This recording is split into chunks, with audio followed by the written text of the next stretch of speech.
검찰의 즉시 항고가 이루어졌고 결국 해당 피고인이 재수감됐습니다. 검찰은 앞서 보석과 구속집행 정지에서 검사의 즉시 항고를 통해 법원의 석방 결정이 정지되는 것에 대해 헌법재판소가 위헌 판결을 내렸다며 구속 취소 결정에 대해서도 위헌 판결이 날 것을 우려했다고 설명했습니다. 하지만 천대법관은 적어도 석방 후 즉시 항고로 다투는 것은 문제가 없다고 본 겁니다. 검찰이 천대법관의 해석대로 즉시 항고를 할 경우 상급법원인 서울고법이 인용 여부를 결정하게 됩니다. 만약 서울고법 결정에 검찰과 윤 대통령 측 한쪽이라도 재항고하면 최종 판단은 대법원 몫입니다. 항고심 재판부인 서울고법이 검찰의 즉시 항고를 인용하면 윤 대통령은 재수감될 수 있습니다. 다만 재항고 결과까지 기다렸다가 재구속을 결정해야 한다는 견해도 있어 법원의 판단을 지켜봐야 할 것으로 보입니다. MBC 뉴스 이준입니다. 대검찰청은 윤 대통령 석방 뒤 구속기간 산정과 관련한 일선청의 혼란이 커지자 어제 오후 뭔가 끼워 맞춘 듯한 관련 지침을 전국 검찰청에 하달했죠. 하지만 이게 혼란을 더 키우고 있습니다. 즉시 항고를 하지 않겠다는 심우정 검찰총장의 잘못된 결정을 그대로 둔 채 후속 대책만 내다보니 결국 윤 대통령만 풀어주고 검찰의 행보는 계속 꼬이고 있다는 비판이 나옵니다. 구민지 기자입니다. 대검찰청은 어제 오후 일선 검찰청에 구속기간 산정 및 구속 취소 결정 관련 지시라는 제목의 지침을 내려보냈습니다. 우선 향후 법원의 구속 취소 결정이 나올 경우 이를 존중해 피고인을 석방하라고 했습니다. 그러자 검찰 내부망에 비판글이 올라왔습니다. 한 검사는 지시를 따르면 구속 취소에 대한 검사의 즉시 항고권은 사실상 소멸된다며 현행법 조항을 이런 식으로 사문화하는 것이 가능한지 의문이 든다고 했습니다. 그러면서 구속 취소에 대한 즉시 항고권은 민주화 이후 현재까지 존치하고 있다며 해당 조항이 비정상적으로 만들어졌다는 논리는 설득력이 약하다고 했습니다. 구속 취소에 대한 즉시 항고 제도가 유신 헌법 시절 도입됐다는 심우정 검찰총장의 앞선 설명에 대해 정면 비판한 겁니다. 대검찰청은 법원의 구속 취소 결정에 검찰이 과거 즉시 항고한 사례들, 특히 피고인이 재수감된 사례까지 있었다는 것도 지침에 기재하지 않았습니다. 논란과 혼란이 계속되는데도 검찰이 일단 이번 고비만 넘겨보려는 것 아니냐는 검찰 안팎의 비판이 나옵니다. 한 검사장 출신 변호사는 이러니까 대통령이었기 때문에 즉시 항고를 안 했다는 말이 나오는 것 아니냐고 했습니다. 구속기간 산정 방식에 대한 지침도 혼란을 키우고 있습니다. 대검은 종전과 같이 날을 기준으로 구속기간을 산정하라면서도 수사가 마무리됐다면 가급적 신속히 사건을 처리해달라고 당부했습니다. 법원의 판단에 동의할 수 없다면서도 혹시 모르니 구속기한에 임박해 기소하는 건 알아서 피하라는 취지입니다. 한 현직 검사는 혹시 비슷한 일이 생기면 알아서 날이 아닌 시간으로 계산하자는 내부 논의가 있었다면서 최대한 소극적으로 산정해야 할 것 같다고 했습니다. 사장검사 출신 변호사 역시 대검의 지침은 천천히 서두르라는 모순적인 표현이라며 대검이 무책임하다고 지적했습니다. 심우정 검찰총장이 즉시 항고를 포기하며 첫 단추를 잘못 꿰다 보니 이어지는 대책들도 점점 꼬이고 있다는 비판이 이어지고 있습니다. MBC 뉴스 구민지입니다. 국민의힘 지도부는 공식적으로 헌재 흔들기를 하지 않겠다는데 소속 의원들의 행동은 전혀 그렇지가 않습니다.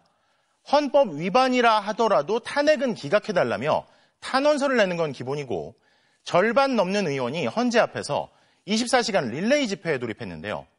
한술 더 떠서 서부지법 폭도들이 주장하는 국민 저항권을 주제로 토론회까지 열면서 헌재 결정에 불복하자는 분위기를 조장하고 있습니다.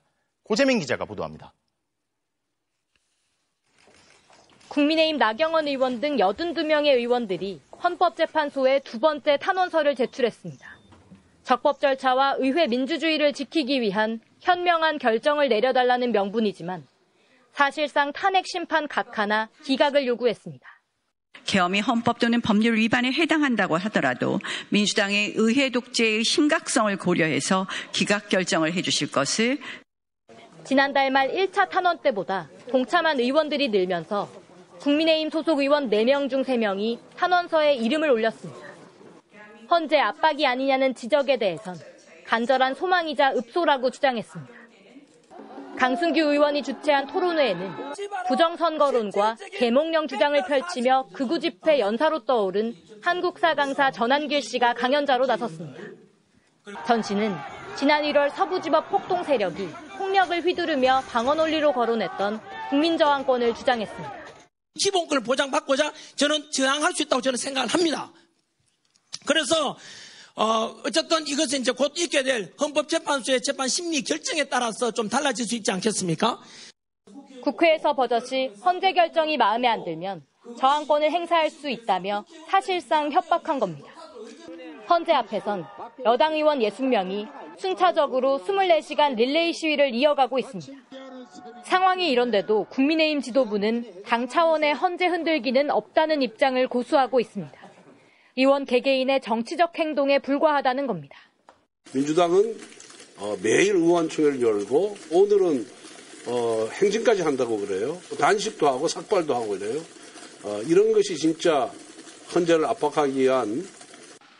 더불어민주당은 헌재를 있는 대로 흔들고 있으면서 자기 모순이라고 비꼬면서 국민저항권은 비상계엄에 맞서 여의도로 모인 시민들이 보여준 행동이지 사법부에 난입해 집기를 때려 부수는 게 아니라고 비판했습니다. MBC 뉴스 고재민입니다. 이렇게 소속 의원들이 헌법재판소를 흔드는 가운데 국민의힘 안에선 헌법 정신을 무시하는 돌발 발언도 이어지고 있습니다. 이철우 경북지사가 윤 대통령을 군사독재 시절의 존칭처럼 윤 대통령 각하라 부르자고 제안하는가 하면 중진 윤상현 의원은 아예 국회를 해산해야 한다고 주장한 건데요. 그러자 당내에서도 대통령은 왕이 아니라는 쓴소리가 나왔습니다. 신수아 기자가 보도합니다. 국민의힘 소속 이철우 경북지사가 SNS를 통해 윤석열 대통령을 윤 대통령 각하로 부르자며 전국민 운동을 제안했습니다. 탄핵 심판이 각하되어야 한다는 마음을 담아 발음은 같지만 뜻이 다른 각하란 단어를 많이 쓰자는 주장입니다. 각하는 고위 관료를 높여 부르는 말로 권위주의나 군사 독재 시절 쓰였던 표현입니다. 1987년 대통령 직접선거 도입과 민주화 이후 사용이 실상 금기시돼 왔는데 여당 소속의 도지사가 이 호칭을 다시 소환한 겁니다. 1시간 만에 글을 삭제한 이철우 지사는 MBC와의 통화에서 언어 유희 차원에서 주장하려 한 건데 각하란 단어를 잘 모르는 2030 세대에게 불필요한 오해를 살 수 있어 글을 지웠다고 말했습니다. 국민의힘 오선 중진으로 윤 대통령 지키기 선봉에서 온 윤상현 의원은 돌연 국회를 해산해야 한다고 주장했습니다. 윤 대통령이 복귀해도 비상계엄을 선포했던 여소야대 상황은 그대로니 국회를 해산하고 총선을 다시 치러야 한다는 논리입니다. 똑같은 192석의 거대 야당을 척하면서 어떻게 국힘이 이르대로 싸울 수가 있습니까? 그래서 저는 국회 해산만이 답이다. 또 여당 의원직 총사퇴를 걸고 야당과 맞서야 한다고도 제안했는데 원내대변인이 부랴부랴 의원들의 별 호응은 없었다고 진화에 나섰습니다. 여당 정치인들이 윤 대통령을 떠받들고 윤 대통령이 계엄군을 보냈던 국회를 스스로 문 닫자고 주장한 건데 가장 날카로운 쓴소리는 여당 초선 의원 입에서 나왔습니다. 대통령이 마음대로 해도 된다가 되는 겁니다. 정말.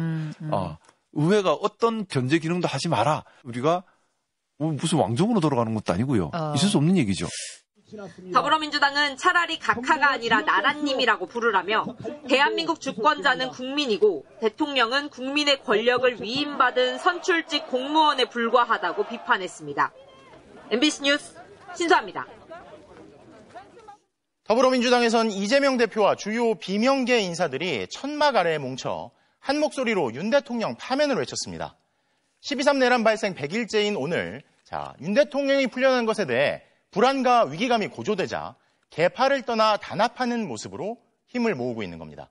정상빈 기자가 보도합니다. 더불어민주당 이재명 대표와 당내 이른바 비명계 정치인들이 서울 광화문 천막 농성장에 모였습니다.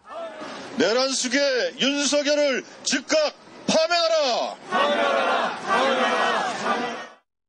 이 대표가 최근 비명계 인사들을 한 명씩 만나며 통합 행보를 보였지만 모두 함께 모인 건 21대 총선 이후 처음입니다. 윤석열 대통령 석방으로 위기감이 고조된 만큼 거대 야당의 단합을 보여줘야 한다는 겁니다. 대통령이 다시 직무에 복귀한다. 어떤 일이 벌어지겠습니까? 그래서 아무 때나 계엄령 선포하고 군대를 동원해도 된다고 용인하는 것인데. 당 1극 체제를 비판하거나 개헌을 요구하며 이 대표를 겨냥해온 비명계 주자들도 이번만큼은 한 목소리로 통합을 말했습니다. 우리 이재명 대표님을 중심으로 해서 민주당이 더 확실하게 국민들 속에 뿌리를 내리고 윤석열 대통령 파면까지 비상행동 4일째.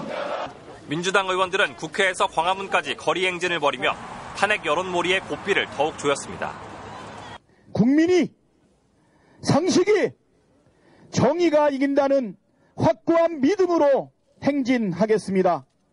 야권은 연일 저녁 장외 집회와 천막 농성을 이어가고 있는데 내일은 조국혁신당이 헌재까지 삼보일배 행진에 나섭니다.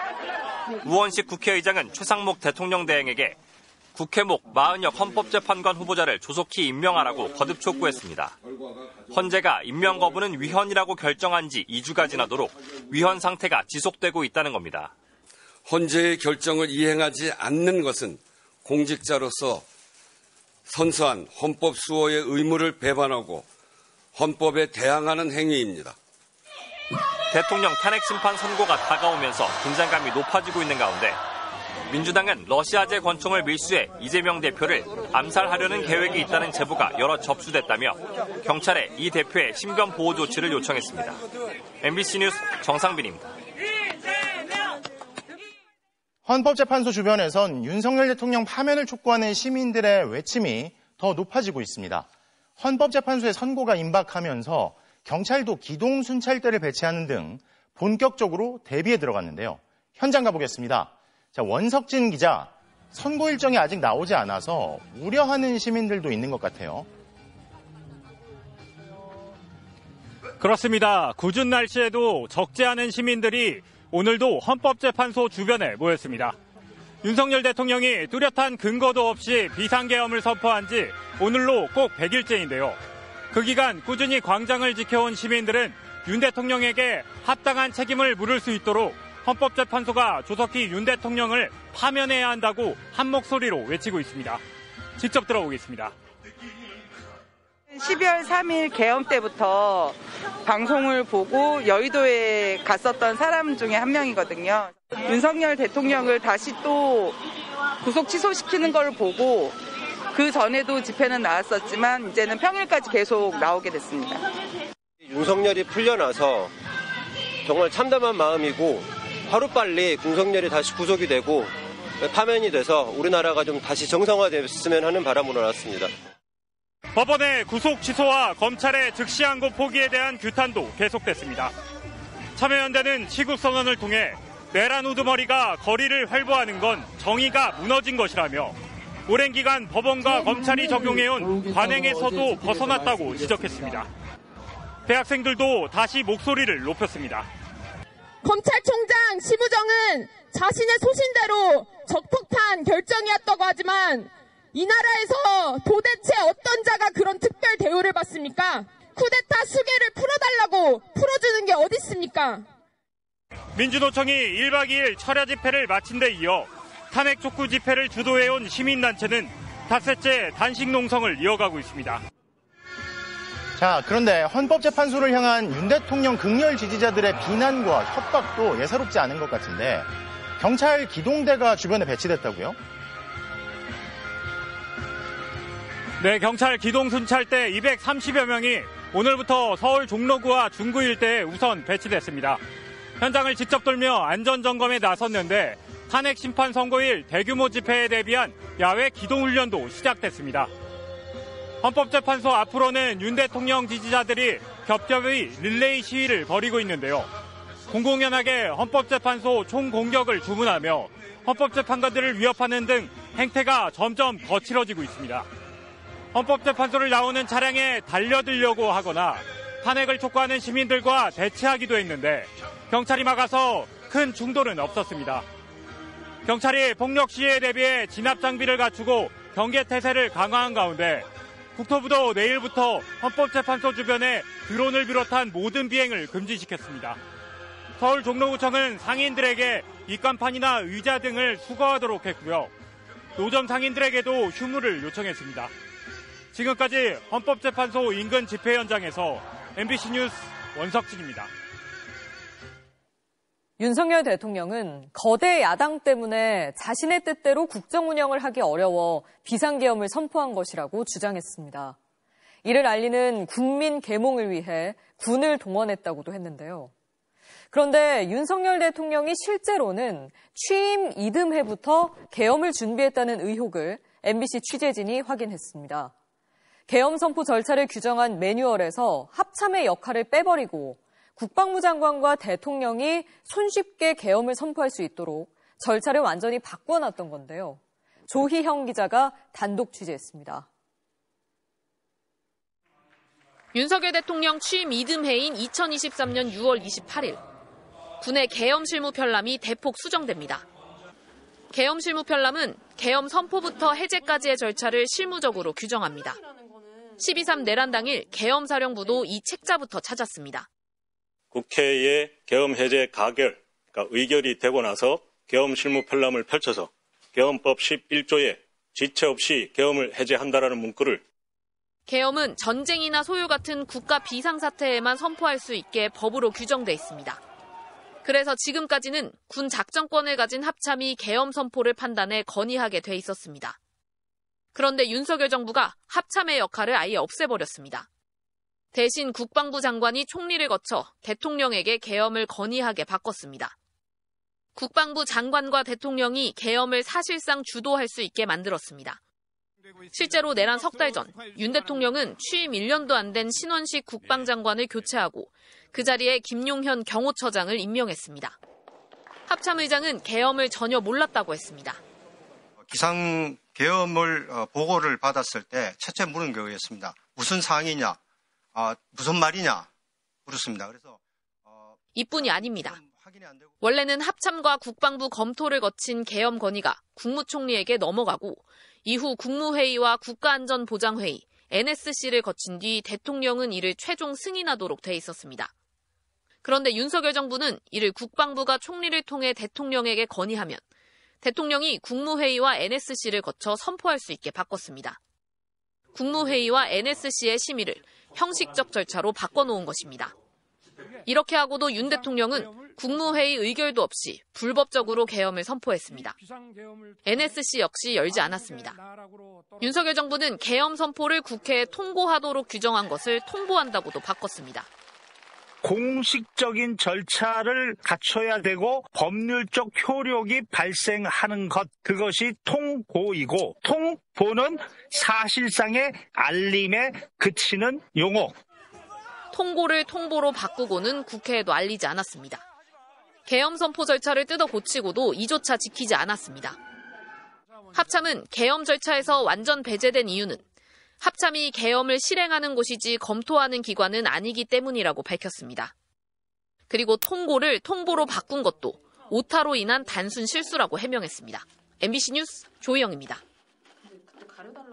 그런데 군은 계엄 선포를 쉽게 할 수 있도록 이렇게 절차를 완전히 바꾼 계엄 실무 매뉴얼을 극비로 관리하라고 지시했습니다. 그리고 바꾸기 전의 매뉴얼은 서둘러 파기하라고도 했습니다. 바뀐 계엄 실무 매뉴얼을 무슨 이유에서인지 꼭꼭 감추려고 했던 건데요. 이어서 김세로 기자의 단독 보도입니다.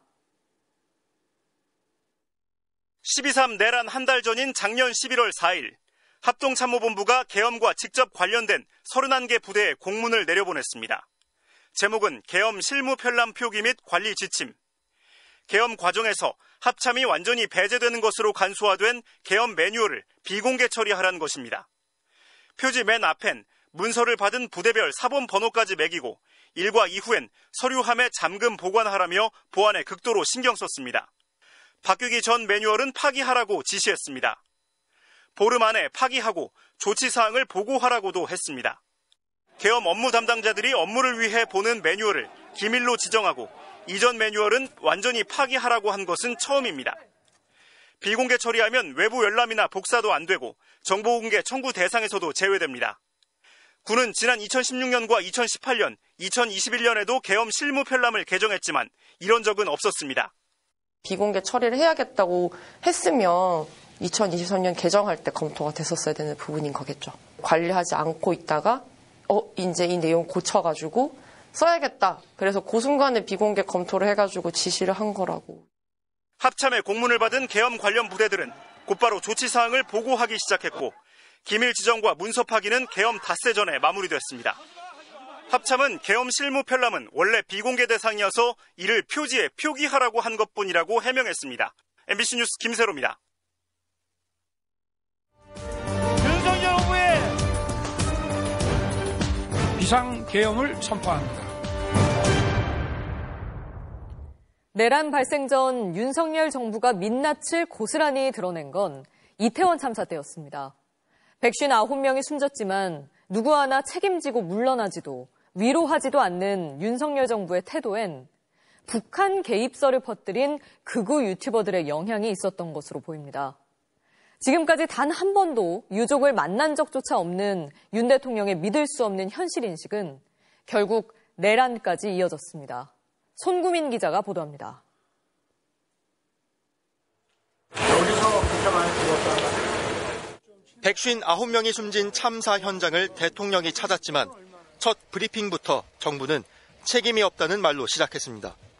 경찰이나 소방 인력이 미리 배치함으로써 해결될 수 있었던 문제는 아니었던 것으로 지금 파악을 하고 있고요.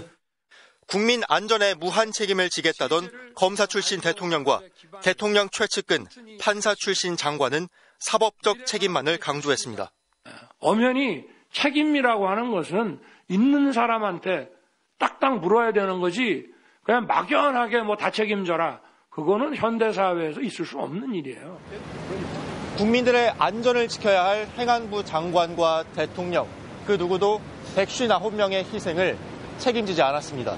그렇게 국가로부터 외면당한 유족들은 거리로 내몰려 걷고 또 걸어야 했습니다. 살을 내는 추위 속에서, 푹푹 찌는 땡볕 아래서, 그리고 폭우 속에서 삭발을 하고 눈길 위에 오체투지로 온몸을 던졌습니다. 유족이 마련한 추모제를 마다하고 교회에서 참모들과 예배를 드리며 참사를 불의의 사고라고 하는 대통령에게선 어떤 공감도 위로도 찾을 수 없었습니다. 집권 후 가장 큰 참사였지만 윤 대통령은 단 한 번도 유족을 만나지 않았습니다.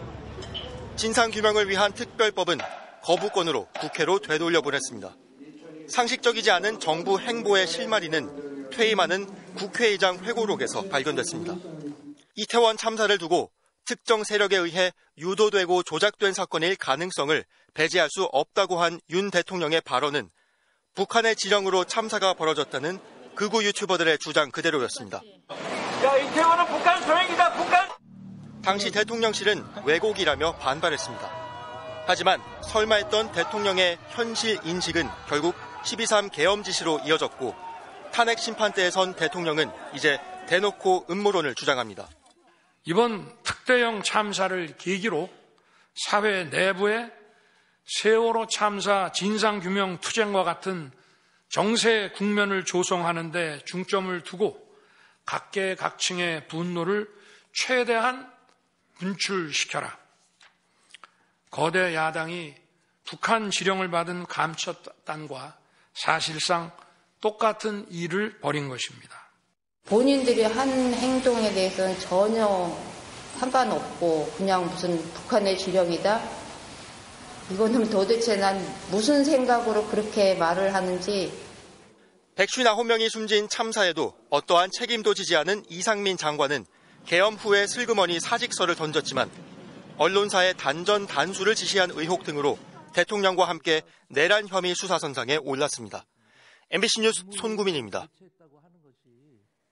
김건희 여사를 둘러싼 또 다른 의혹이죠. 서울 양평 고속도로 사업 기억하실 겁니다.